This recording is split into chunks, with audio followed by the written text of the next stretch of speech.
Hello friends, சிறுகடி காசிலோட next எபிசோடுக்கான promo தான் பார்க்க போகிறோம். உங்கள் வீடியோக்குள்ளே போகலாம். அதுக்கு முன்னாடி சேனலை சப்ஸ்கிரைப் பண்ணிக்கோங்க, பக்கத்தில் இருக்க பெல் ஐக்கானே கிளிக் பண்ணிக்கோங்க. இன்றைக்கி பார்த்தீங்கன்னா முத்து பயங்கரமாக கோவப்பட்டா மீனாவோட தம்பி அடிக்க போயிடுறாரு. போன உடனே பார்த்தீங்கன்னா அந்த இடத்துல போலீஸ் எல்லாம் தடுத்து என்ன ஏதுன்னு சொல்லிட்டு எல்லாத்தையும் விசாரிக்கிறாங்க. விசாரித்த உடனே பார்த்தீங்கன்னா முத்து மேலே தான் தப்பு இருக்குன்னு சொல்லிட்டு அவரவே கைது பண்ண பார்க்குறாங்க.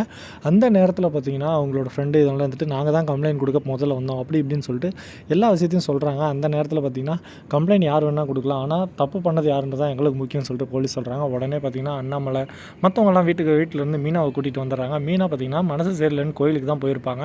இது எதுவுமே தெரியாமல் வீட்டில் பயங்கரமான கலவரம் ஆகிடும். இதெல்லாமே பார்த்துட்டு மீனாவை ஒரே அடியாக அடிச்சிடுறாரு முத்து. அதுக்கப்புறம் தான் பார்த்திங்கன்னா நீங்கள் காலையில் சொன்னதெல்லாம் சரியா, அதனால தான் எனக்கு மனசு கஷ்டமாக இருந்தது, அதனால் நான் கோயிலுக்கு போனேன் அப்படி இப்படின்னு சொல்லிட்டு ரொம்ப மனசு உடைஞ்சு போய் அழுகுறாங்க. அதை கேட்டு பார்த்திங்கன்னா முத்து இருந்துட்டு என்னை மன்னிச்சிரு, நான் சும்மா விளையாட்டுக்கு தான் அவங்ககிட்ட சொன்னேன், ஆனால் இருந்துட்டு நீ எனக்கு கிடைச்சது எவ்வளோ பெரிய விஷயம்னு எனக்கு தான் தெரியும் அப்படி இப்படின்னு சொல்லிட்டு மீனாவை புகழ்றாரு. ஒரு பக்கம் ரோகிணி இருந்துட்டு இதை பார்த்து பயங்கரமாக